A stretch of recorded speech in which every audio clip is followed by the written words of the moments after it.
வணக்கம் நேயர்களே.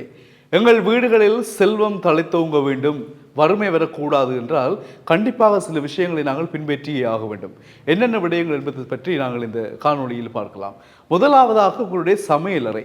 சமையலறையில் இருக்கக்கூடிய உணவுப் பொருட்களை வைக்கக்கூடிய பாத்திரங்கள், சமைத்த உணவுகள் அல்ல, சமைக்காத, அதாவது உப்பு, புளி, நற்சீரகம், பெருஞ்சீரகம், அரிசி, இவைகளெல்லாம் வைக்கக்கூடிய பாத்திரங்கள் நிரம்பிய வண்ணம் இருக்க வேண்டும்.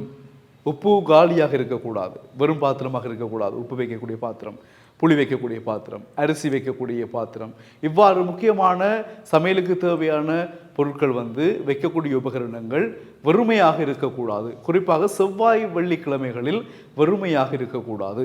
இருந்தால் நிச்சயமாக உங்கள் வீட்டில் வறுமை நீடிக்கும் என்பதாக முன்னோர்கள் தங்களுடைய கருத்துக்களின் அனுபவங்களின் அடிப்படையில் குறிப்பிட்டிருக்கின்றார்கள்.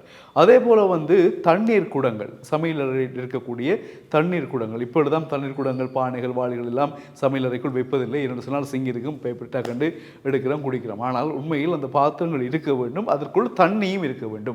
வெறும் பாத்திரமாக சமையலறைக்குள் தண்ணியை வைக்கக்கூடிய பாத்திரங்கள் இருக்கக்கூடாது என்றும் வாஸ்து சாஸ்திரம் சொல்லுகிறது.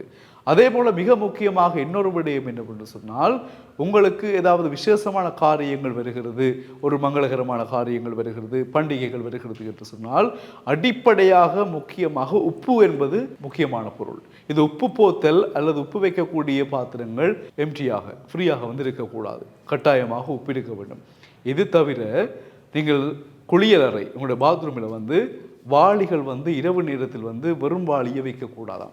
வாளிக்குள்ள தண்ணீர் இருக்க வேண்டும். ஏனென்று சொன்னால், வெறும் வாளி தீய சக்திகளை அந்த பாத்ரூம் ஈர்க்கக்கூடிய தன்மை இருக்கிறதாம். எனவே தண்ணீர் இருந்தால் அவையெல்லாம் இல்லாமல் போகும் என்று சொல்வார்கள்.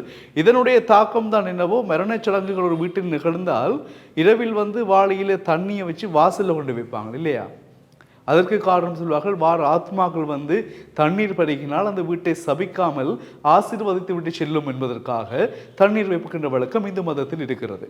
இது பொதுவாக இந்து மதத்தையும் தாண்டி கிறிஸ்தவ மக்களும் சில பேர் இவ்வாறான செயல்களில் ஈடுபடுவார்கள். மரணச் சடங்கு நடந்தால் இரவு வேளைகளில் வாளிகளில் ஏதாவது பாத்திரத்தில் கொண்டே வாசலில் தண்ணீரை வைத்தல்.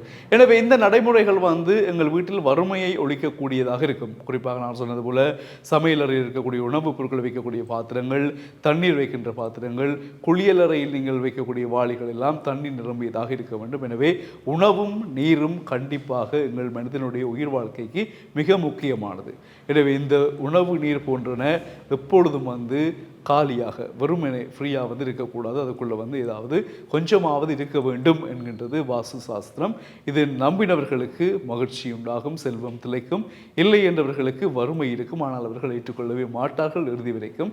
ஒரு வேளை நீங்கள் ஏற்றுக்கொண்டு மாறி பாருங்கள், நிச்சயமாக உங்கள் வீட்டில் வறுமை இருக்காது, செல்வம் தழைத்தோங்கும். மீண்டும் சந்திப்போம் உறவுகளே. வணக்கம்.